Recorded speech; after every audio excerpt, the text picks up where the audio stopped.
wisdom dengan teknologi.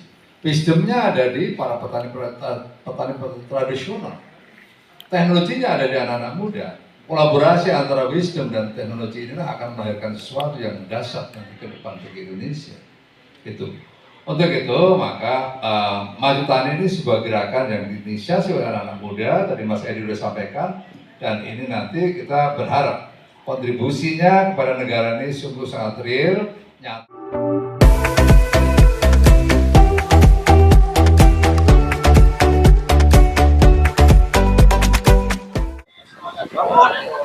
Bisa dijelaskan sedikit apa kaitannya greens dengan petani saja?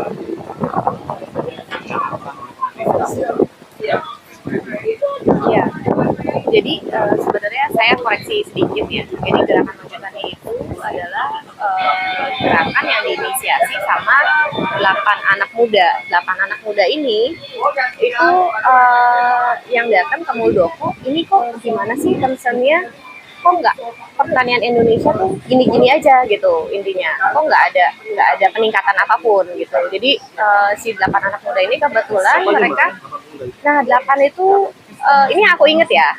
Jadi ada Greens, ada Hyoshi Farm, ada Kata Data Green, terus ada beberapa partner juga yang lainnya. Aku lupa 8 orang itu, tapi nanti aku bisa infokan sih. Aku bisa infokan siapa aja. Terus mereka ini datang ke Pak Muldoko untuk memberikan masukan gitu. Pak, ini kita berhasil loh. Kita ini anak muda yang berhasil untuk bikin pertanian modern. Akhirnya mereka menemui Pak Muldoko, terus akhirnya sama Pak Muldoko disambut. Kenapa waktu itu teman-teman dari pencetus ini datangnya ke Pak Muldoko? Soalnya Pak Muldoko itu kan ketua HKTI ya, jadi artinya tuh masih relate gitu. Saat ini kan yang asosiasi yang di luar dari pemerintah, organisasi yang di luar dari naungan pemerintah itu kan HKTI yang berhubungan sama pertanian. Akhirnya teman-teman ini datang ke Pak Muldoko dan disambut baik untungnya. Begitu disambut baik, malahan pada hari kalau nggak salah 11 September ya, 11 September itu akhirnya malahan Pak Muldoko itu diangkat jadi bapaknya Maju Tani gitu. Teman-teman ini itu startup semua atau bagaimana? Iya, mostly mereka startup semua dan mostly mereka muda dan udah sukses. Jadi ada banyak cerita seru gitu dari mereka. Itu kebetulan ada cerita-cerita dari mereka juga udah diliput di acara yang sebelumnya ya. Nanti mungkin aku bisa sharing juga. Itu mereka punya cerita masing-masing dalam menjalankan bisnisnya sampai mereka berhasil. Ada yang kayak Greens gini, kita nyontek teknologinya dari Israel. Jadi kalau kita bicara Israel kan kita jangan terjebak sama stigma negatif lah ya, tapi mereka somehow udah berhasil mengembangkan pertanian yang lebih maju gitu. Akhirnya mereka bisa udah pakai teknologi yang kita pakai saat ini udah dari sekian tahun yang lalu gitu. Nah teman-teman kita datang ke sana ngeliat bentukannya seperti apa, tapi kita juga nggak dikasih contekan teknologinya juga. Jadi artinya kita pulang ke sini juga cuma dengan pengetahuan apa adanya dari yang kita lihat. Sampai akhirnya beberapa teman itu mencoba spread sendiri. Oh itu kemarin ada kameranya, ada AI-nya, ada apanya gitu, sampai bikin R&D sendiri sampai akhirnya bisa jadi green box yang sekarang ini jalan gitu. Jadi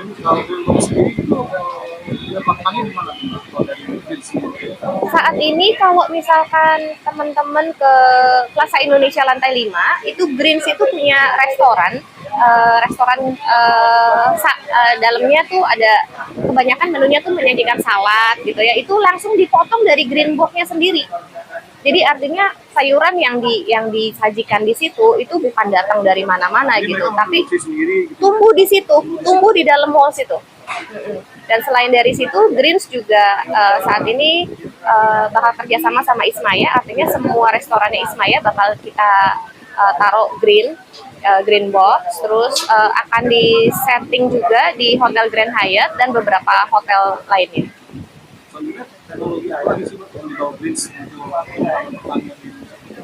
Jadi selain yang ini, Iya, jadi selain Greens, sebenarnya Greens itu salah satu ini ya, salah satu partner ya. Tapi ini saya cerita ada satu lagi partner kita juga, namanya Hyoshi Farm. Hyoshi Farm itu berhasil mengembangkan stroberi yang mirip sama stroberi Jepang. Iya, jadi stroberinya tuh gede-gede, lebih manis, lebih lebih empuk gitu ya, nggak keras gitu. Jadi secara ya lebih wangi juga gitu. Mereka bahkan bisa mengembangkan stroberi yang warnanya putih sekarang. Iya, yang kemarin ini terkenal cuma ada di Jepang gitu ya. Sekarang ini udah berhasil dikembangkan sama teman-teman kita dari Yoshi gitu. Nah, jadi partner-partner Maju Tani ini para pencetus ini udah dengan jerih payahnya naik turunnya mereka sampai mereka tuh berhasil menciptakan sebuah bisnis di bidang pertanian yang akhirnya mereka pikir kenapa sih kita nggak berbagi gitu. Jadi kalau misalkan berbagi mungkin ini bisa bermanfaat buat banyak orang gitu sih. Secara masyarakat seperti apa dan pengembangannya seperti apa? Iya, jadi Maju Tani ini kan wadah sebenarnya ya, wadah yang wadahnya tuh isinya banyak. Satu ada teman-teman dari pencetus, mereka yang udah berhasil dan punya ilmunya untuk mengembangkan dunia pertanian. Yang kedua adalah ada petani-petani tradisional, bisa nggak sih ikutan? Tentu saja bisa gitu. Jadi masyarakat umum bisa nggak ikutan justru di tempatnya belajar. Jadi nanti akan disediakan juga edukasi, bahkan disediakan juga permodalan nanti kerjasama sama BRI. Jadi kalau misalkan teman-teman udah punya ilmunya, pengen ikutan gitu ya, udah punya ilmunya nih, kita udah latih nih. Tapi modalnya dari mana? Biar gimana pun kan green box itu kan perlu modal untuk bikin ya. Kalau nggak green box, misalnya mau ikut tanam stroberi kayak Hyoshi Farm, tetap perlu modalnya juga. Nah itu nanti akan dibantu sama BRI. Nah terus udah dapat modalnya, terus jualnya kemana? Nanti kita akan kerjasama sama GoTo, Gojek Tokopedia. Jadi mereka itu akan memberikan pelatihan, bahkan pelatihan keuangan. Nanti untuk marketnya juga akan dibantu dipasarkan di platform Tokopedia gitu. Jadi artinya tuh jangan takut untuk ikutan karena dari ujung ke ujung itu udah kita sediakan semua fasilitasnya. Tinggal mau apa enggak belajar, mau apa enggak ikutan gitu. Melihat mungkin dari sisi ini ya, keinginan masyarakat tentunya akan tertarik ya, karena banyak sebenarnya teknologi hampir serupa kan. Mungkin kayak hidroponik atau segala macam, tapi ternyata hidroponik sulit untuk pengembangan dalam area yang begitu luas. Kira-kira kalau Greens ini dengan teknologinya dan partner yang lainnya itu kira-kira bisa nggak mencakup area yang lebih luas agar kita mungkin ya seperti tadi mungkin pertanyaan sebelumnya untuk padi ya seperti itu. Iya. Nah, itu lebih atau mungkin tanamannya yang industri ini lebih kemana gitu, apakah sebagai tanaman pendukung seperti kentang, wortel atau apa yang memang skalanya lebih kecil. Terus sekarang ini seperti apa? Iya, jadi kebetulan gini, ada dua arah ya. Satu adalah dari para pencetus ini, mereka punya ilmu pertaniannya, ada yang tanam stroberi, ada yang tanam sayuran salad, dan lain-lain ya.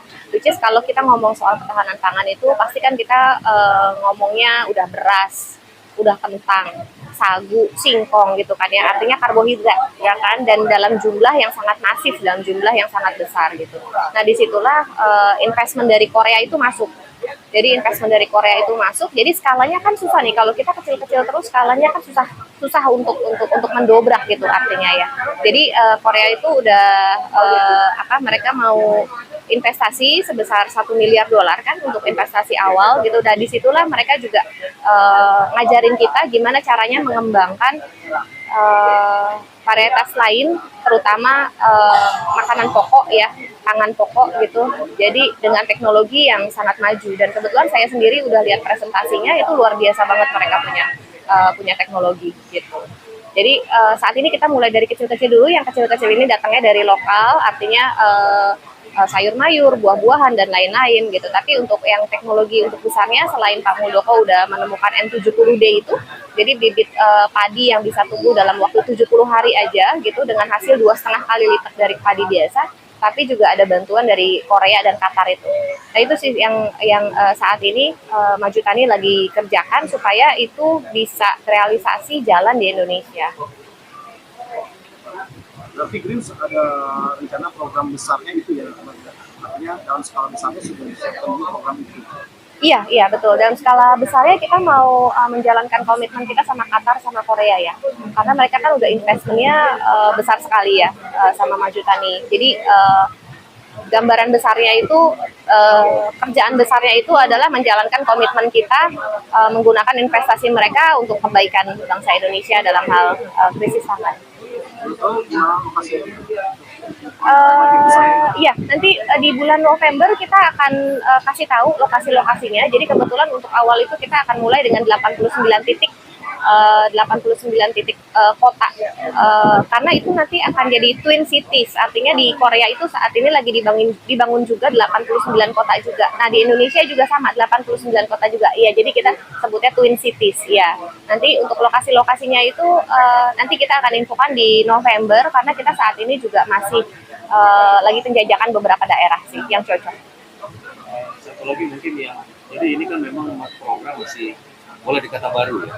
Nah, kemudian untuk sampai ke kantung-kantung kayak komunitas petani atau apa itu seperti apa? Green sendiri ada pendekatan ke mereka atau bagaimana? Kalau sudah punya pulau tersendiri, kerjasama nanti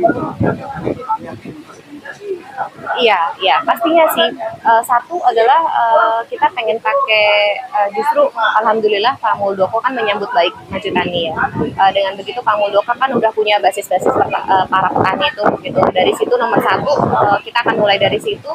Nomor dua, makanya tadi kita ajak Mbak Idin gitu. Jadi sebagai perwakilan dari komunitas-komunitas petani yang nanti kita akan masukin, kasih pelatihan, kasih pendanaan dan lain-lain gitu. Jadi dimulai dari situ. Ya, sip. Terima kasih. Puspita Bunga Yosana, nanti aku bisa WA. Ya. Nanti ya.